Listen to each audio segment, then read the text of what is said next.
warahmatullahi wabarakatuh.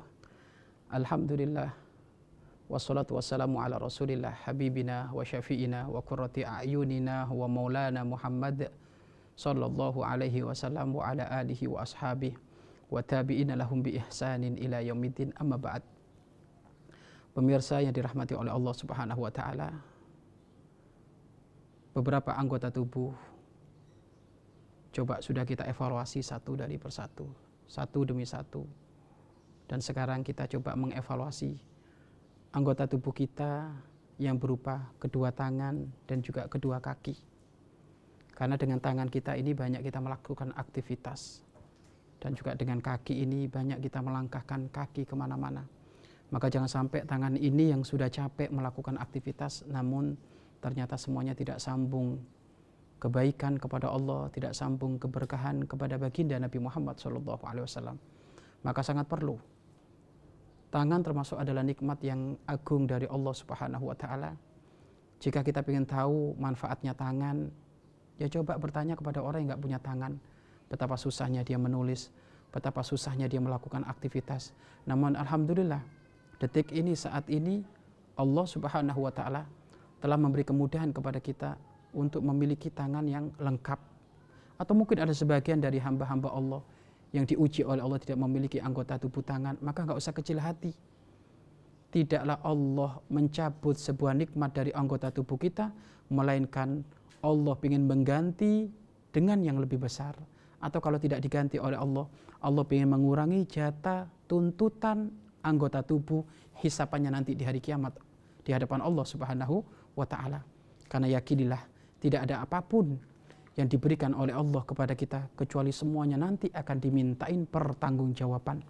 Nafas kita, ucapan kita, pandangan kita, gerak-gerik tangan kita, gerak-gerik langkah kaki kita, semuanya dimintain pertanggungjawaban di hadapan Allah Subhanahu wa taala. Maka sebaik-baiknya perindu Allah harus tahu dipakai apa tangan ini hendaknya.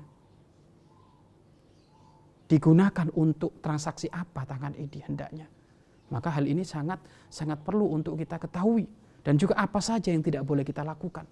Hal-hal apa saja yang diharamkan untuk kita kerjakan di tangan ini. Karena Masya Allah, banyak dengan tangan ini menjadikan sebab tertulisnya sejarah. Dengan tangan ini juga banyak sebab hancurnya manusia, hancurnya seseorang. Maka dari sini kita harus mengetahui apa saja tangan kita yang perlu kita jaga, dari hal-hal apa saja.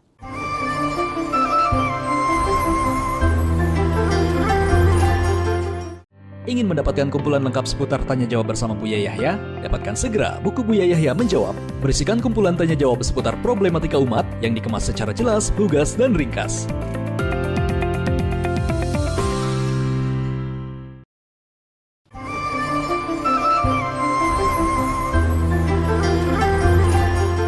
Pemirsa yang dirahmati oleh Allah Subhanahu wa taala. Lalu dari apa saja tangan kita hendaknya dijaga? Ada 4 hal yang perlu diperhatikan di dalam menjaga urusan anggota tubuh tangan. Namun sebenarnya banyak. Namun 4 hal ini kami hadirkan untuk berjaga-jaga, dan selanjutnya adalah kita perluas sendiri, kita lebarkan sendiri. Apa saja 4 hal tersebut? Di antaranya adalah la yasrik. Jangan kau panjangkan tanganmu untuk mengambil haknya orang. Jangan kau panjangkan tanganmu untuk mengambil hak orang. Mengambil sesuatu tanpa izin. Kalau mencuri itu mengambil dimiliki. Ada mengambil tidak dimiliki namun dipakai, itu gosap. Itu juga haram, tidak boleh. Mengambil dimiliki, diakui tanpa izin, haram, dosa besar, dan itu nyuri. Ada mengambil namun tidak memiliki, namun menikmati. Mengambil manfaat dari apa yang diambil, tapi nanti dikembalikan, gosap, tanpa ada izin. Ini juga dosa. Dan juga apalagi bagi seorang santri, hati-hati kamu. Tanganmu menulis koedah, faedah dari gurumu, jangan sampai pulpennya adalah pulpen yang haram, gosap. Jangan sampai tanganmu adalah dipakai untuk melakukan sesuatu yang haram dan juga gosap. Maka ini juga termasuk adalah hal-hal yang menjadikan sebab ilmunya tidak manfaat. Maka jangan pernah mengambil sesuatu yang bukan milikmu. Walaupun harta itu melimpah ruah, jangan ambil hakmu sendiri. ambil hakmu sendiri. Kamu sekarang kerja dapat gaji berapa, ya itu hakmu, jangan ngambil yang lainnya juga. Jangan melebihkan jika ternyata memang itu bukan dari keringatmu. Apalagi keringatnya orang, kamu aku, ini bahaya, dosanya sangat besar. Suatu ketika ada seorang ulama bercerita tentang begitu dahsyatnya siksaan kubur bagi orang yang suka mengambil miliknya orang dengan tangannya. Padahal yang diambil ini tidak seberapa. Yang tidak diambil ini tidak seberapa. Diceritakan ada salah satu seseorang itu terhenti dalam satu kuburan. Karena di kuburan tersebut ternyata di dalamnya adalah orang lagi disiksa. Akhirnya ditanya, karena kebetulan ini adalah orang soleh, apa yang menjadikan beliau disiksa?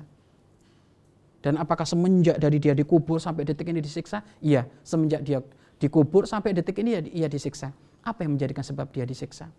Ternyata setelah ditengok, diusut, ini orang itu punya kebiasaan, kalau setelah makan, keluar rumah, kemudian deketin pagarnya orang itu dipotong, diambil gitu, untuk sebatang selilit saja. Sebatang untuk membersihkan bekas-bekas makanannya di giginya itu. Dia ngambil tanpa izin, cuma sekecil batang kayu itu.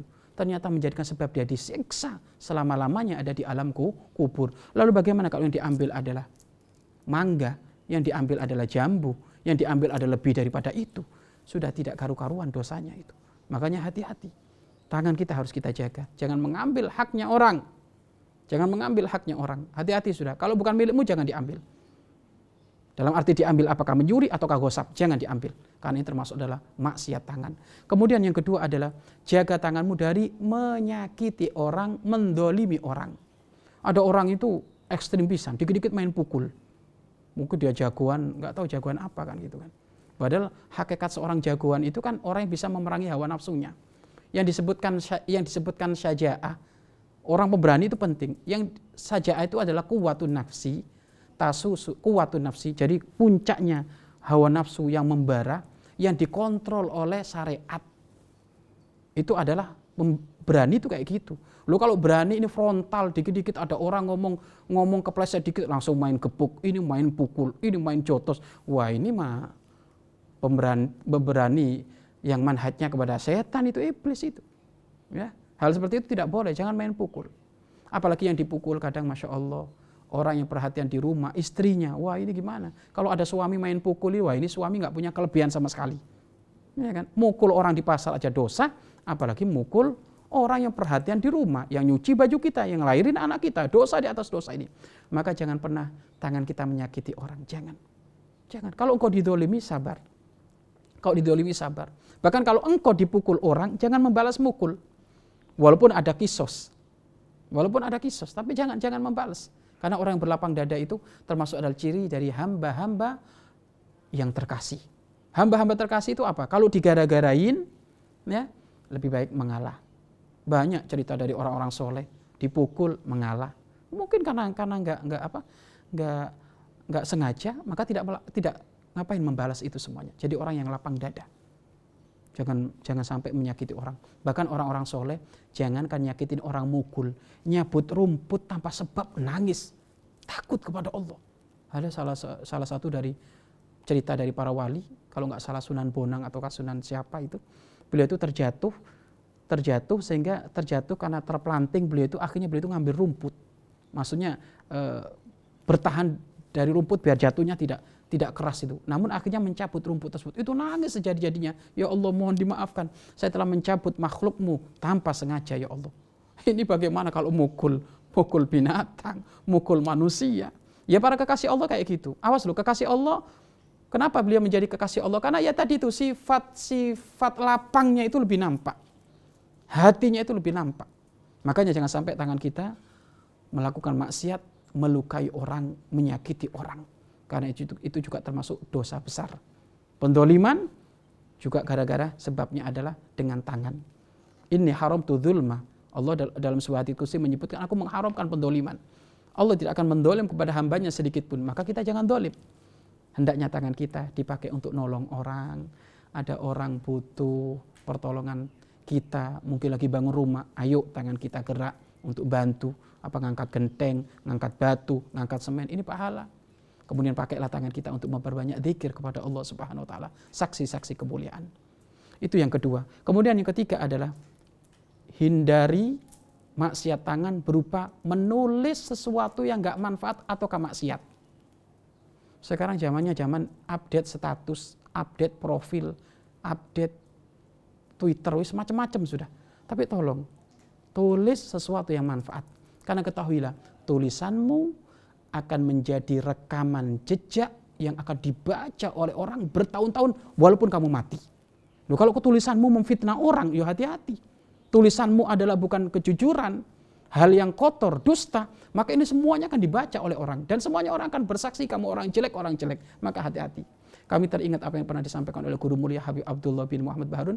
Beliau pernah berkata, uktub syai'an ma yungkidukallah. Tulis sesuatu yang menjadikan kamu selamat di hadapan Allah. Bikin status-status yang manfaat, yang menjadikan kamu selamat di hadapan Allah Subhanahu wa ta'ala. Media adalah sarana untuk kemajuan mendekatkan diri kepada Allah. Ibadah tidak harus sujud terus, ibadah tidak harus rukuk terus, tapi ibadah bisa melalui status. Dalam arti ibadah selalu melalui status apa? Pergunakan statusmu adalah membuat status dari perkataan para ulama, ucapan dari guru-guru mulia, postingan-postingan yang baik, maka ini semuanya adalah hal yang perlu dilakukan oleh tangan. Yang nggak punya tangan nggak bisa nulis status. Yang nggak punya tangan nggak bisa nulis status. Kenapa? Karena dia nggak punya tangan. Mungkin bisa nyuruh orang lain, tapi disuruh terus akhirnya orang yang nyuruh malas. Makanya orang yang nggak punya tangan, berbahagialah engkau. Karena engkau tidak akan melakukan kemaksiatan tangan. Artinya apa? Pintu kemaksiatan tangan yang menjadikan masuk neraka ditutup oleh Allah. Tapi kita yang punya tangan ini, ayo kita jaga tangan kita. Awas, jangan asal-asal posting, dan juga jangan asal-asal bikin status, dan juga jangan asal-asal nge-share. Ya, ini juga nge-share, asal nge-share itu juga termasuk kemaksiatan tangan. Kadang asal nge-share nggak bener, foto nggak bener, mohon maaf kadang film nggak bener, juga kadang di-share aja. Nanti ujungnya kalau mati itu di-share juga sama malaikat mungkar nakir itu.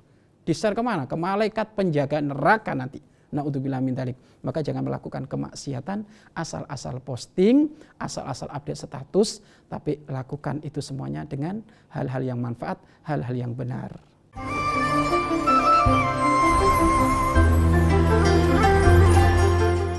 Ingin tambah ilmu dan wawasan Islam meskipun di rumah aja? Yuk like dan follow fanpage terbaru Buya Yahya Official. Sebar seluas-luasnya agar semakin banyak yang mendapatkan manfaatnya.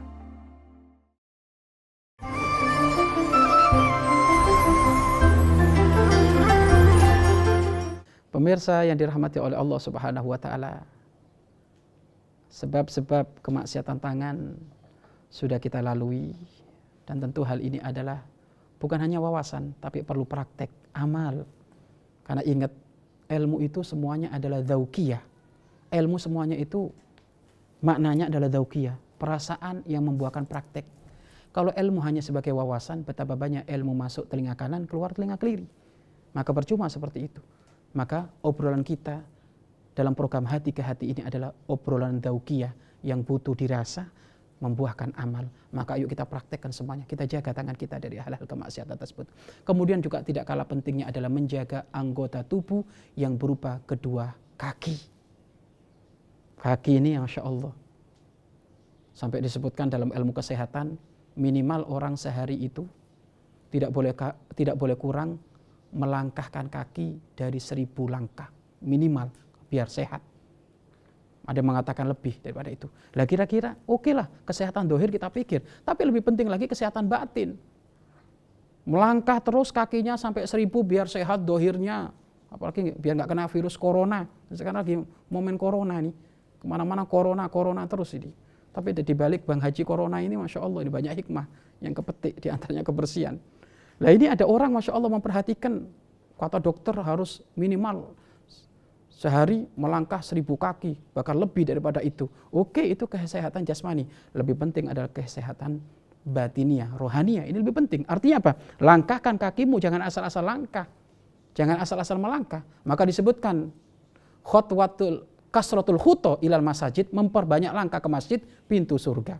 Maka orang yang rindu kepada Allah di saat dia memikir sehat jasad juga mikir sehat rohani. Bagaimana? Melangkahnya bukan hanya lari-lari asal-asal gitu. Sekarang ada gaya-gaya apa? Cuci mata, lari-lari ke sana. Tak taunya maksiat. Rugi dong kalau kayak gitu. Jangan kayak gitu. Kita pengen apa? Lari-larinya dari masjid ke masjid. Iya kan? Larinya dari masjid ke masjid. Kasratul khuta ilal masajid. Memperbanyak langkah menuju masjid. Ini mengundang pahala Allah. Sampai disebutkan dalam riwayat, langkah kanan kebaikan, langkah kiri peleburan dosa. Makanya coba yang biasa naik sepeda, lari ke sana kemari, coba sekarang jangan larinya. Bolehlah lari ke hutan, boleh, nggak apa-apa. Tadabbur alam nggak masalah. Tapi coba kalau dipakainya seperti itikaf yang diajarkan oleh guru kita Buya. Artinya apa? Coba ayo sekarang kita nanti rombongan naik sepeda ke Masjid Raya At-Taqwa yang ada di Cirebon. Naikkan itu, wow, itu pahala besar. Nyampe Masjid Raya At-Taqwa Cirebon, sholat duha, sholat hajat, kemudian langsung ke Masjid Umar Al-Bahjah. Ini bagus ini. Kasratul Huta, memperbanyak langkah menuju masjid itu, wah itu pahala yang banyak. Makanya ayo sekarang diganti olahraga sepedanya, jangan ngalor ngidul, nggak ada manfaatnya, ibarat gitu. Mikirnya jasmani saja tapi rohaninya nggak dapat. Makanya ayo kita lebihkan. Atau dari pondok ke pondok, dari kiai-kiai. Wah ini hebat ini. Kemarin kita sempat punya cita-cita, pengen coba, kami kan tinggalnya di Buyut Al-Bahjah 2, ya kan, di Gunung Jati, pengen ke Sumber pakai sepeda. Pengen belajar setiap hari kayak gitu. Tapi tak pikir-pikir lagi ini kayaknya kecapean. Nanti nggak nyampe musyawarah, nanti nyampe sana. Akhirnya sudahlah pakai kendaraan karena di sana musyawarah. Tapi saat harusnya seperti itu. Artinya apa? Ayo kita jaga kaki kita ini untuk melangkah kepada sesuatu yang manfaat. Jangan sekali-kali melangkah pada sesuatu yang maksiat. Lalu hendaknya kaki kita jaga dari apa Pak Ustadz? 1, jangan pernah engkau melangkahkan kaki tempat-tempat maksiat, mohon maaf, diskotik, tempat-tempat mabuk, tempat-tempat zina. Ya, itu jangan sampai. Melangkahmu 1 langkah menjadikan sebab Allah murka. Melangkahmu 1 langkah menjadikan sebab Allah murka. Beberapa langkah Allah lebih murka. Berkali-kali langkah murka Allah. Jangan. Tapi langkahlah kepada hal-hal yang kebaikan.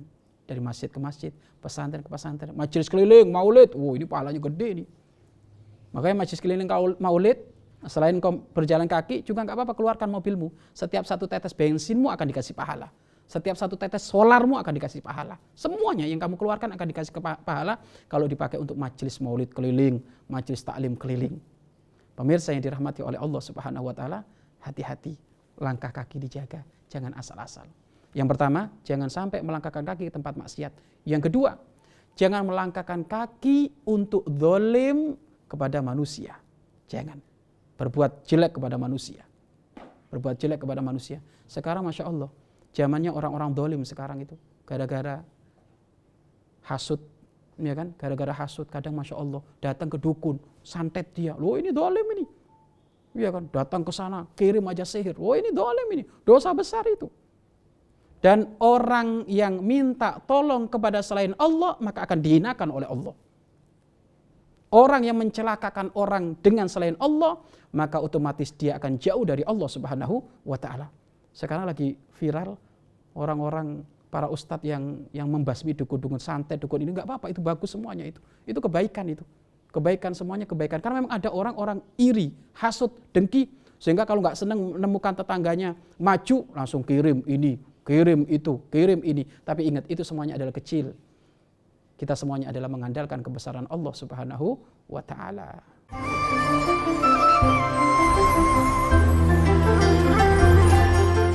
Ingin belajar bersama Buya Yahya kapanpun dan dimanapun? Dapatkan segera flashdisk MP3 Buya Yahya. Berisikan berbagai materi kajian lengkap bersama Buya Yahya.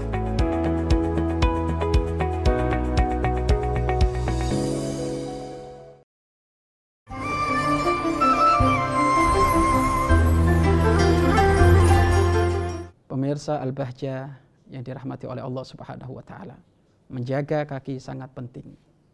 Ingat, jangan pernah engkau melangkahkan kaki untuk menyakiti orang.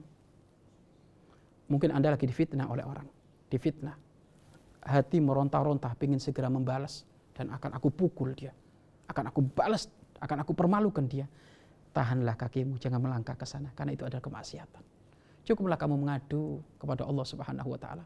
Sampai diceritakan ada seorang ulama besar, termasuk wali minal auliya. Beliau kalau tidak salah adalah Imam Hasan Al-Bisri. Imam Hasan Al-Bisri suatu ketika beliau berjalan dengan santrinya. Tiba-tiba di kanan kirinya ada pemuda-pemuda yang memang dia butuh bimbingan, rindu bimbingan guru. Tiba-tiba pemuda yang kanan kirinya itu ngomong, ini tak ustadz yang ngajak orang baik, yang mengatakan zina haram, yang mengatakan mabuk haram. Ini tak ustadznya ini. Sama santrinya ini, lagi mau kemana? Mau ceramah tak? Diejek pol-polan itu. Imam Hasan Al-Bisri hanya senyum saja. Namun santri memang harus punya jiwa marah kayak gitu kalau gurunya dicaci maki. Akhirnya santrinya, izinkan saya Pak Guru, mohon izinkan saya, tak pukul saja itu orang. Tak pukul saja, ini kalimatnya kalimat sadis ini, kalimat kotor. Masa guru dihina kayak gitu? Jangan seperti itu. Loh gimana jangan Pak Guru? Wong dia menghina Pak Guru. Enggak, jangan. Kita doakan saja. Didoakan gimana Pak Guru? Ternyata Masya Allah Imam Hasan Al-Bisri berkata, Allahumma, apa doanya Imam Hasan Al-Bisri? Doanya sangat singkat sekali. Allahumma kama farahtahum fid dunya fafarrihum fil akhirah. Ya Allah, sebagaimana Engkau telah menjadikan dia senang ada di dunia dengan foya-foya, mabuk, zina, maka mohon dikasih kesenangan nanti di akhirat. Masya Allah, doanya wali itu kayak gitu. Ini dicaci maki malah doa kebaikan kayak gitu. Allahumma kama farahtahum fid dunya fafarrihum fil akhirah. Ya Allah, sebagaimana Engkau telah memberikan dia kebahagiaan di dunia, maka beri kebahagiaan di akhirat. Akhirnya apa? Setelah didoakan kayak gitu langsung dikabul oleh Allah. Karena Imam Hasan Al-Bisri wali. Akhirnya apa? Dia nyesel. Pemimpin dari anak-anak tadi itu nyesel. Kenapa kamu ngomong kotor kayak gitu? Jangan. Dia berdakwah kok diomongin kayak gitu. Ayo kita minta maaf. Akhirnya dia minta maaf, kemudian jadi santrinya Imam Hasan Al-Bisri. Artinya apa? Engkau jika didolimi oleh orang, nggak usah kamu melangkahkan kaki untuk membalas. Karena itu kemaksiatan. Cukup engkau angkat tangan. Yang pengen menyelesaikan masalah untuk minta bantuan Allah, maka angkat tanganmu. Jika engkau mengangkat tangan, maka Allah akan turun tangan. Tapi kalau kamu nggak ngangkat tangan, Allah pun tidak akan turun tangan. Maka biasakan apa-apa angkat tangan. Angkat tangan mengadu kepada Allah, minta kepada Allah. Jangan banyak-banyak saat itu membalas kemaksiatan, pendoliman siapapun. Jadi yang kedua, jelas jaga kaki kita dari melangkah untuk balas dendam, berlaku culas, berlaku jelek, mendolimi orang, jangan. Kemudian yang ketiga, jaga langkah kakimu untuk datang ke pintu-pintu penguasa pejabat yang zalim. Ini nggak boleh. Kenapa? Kalau kamu datang ke mereka berarti kamu mengikuti syiar mereka. Berarti kamu cenderung kepada perbuatan-perbuatan pendoliman tersebut, maka tidak boleh. Apalagi kalau ternyata kamu datang ke sana hanya pengen dapat urusan hartanya. Datang saja ke sana tanpa sebab untuk dakwah nggak boleh. Apalagi datang kalau pengen hartanya. Wah ini dhahaba sulusa an dinihi, maka 2/3 agamanya hilang itu. Lebih bahaya lagi. Datang saja udah nggak boleh, apalagi datang sungkannya gara-gara pengen biar cepat disumbang. Wah ini bahaya.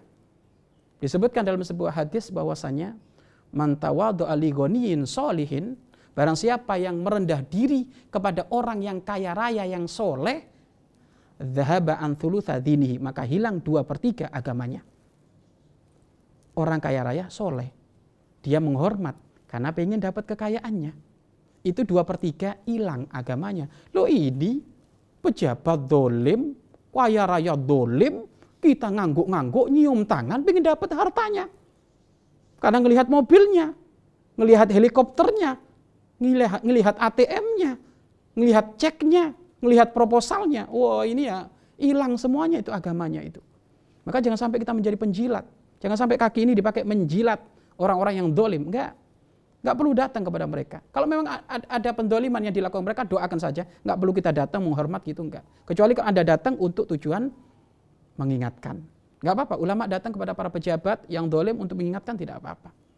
Dan ketahuilah, pejabat-pejabat yang dolim akan dihukum oleh Allah Subhanahu wa Ta'ala. Seperti hanya Fir'aun, Namrud, semuanya dihukum oleh Allah Subhanahu wa Ta'ala. Maka ayo kita semuanya kita jaga kaki kita dari berbuat maksiat tersebut.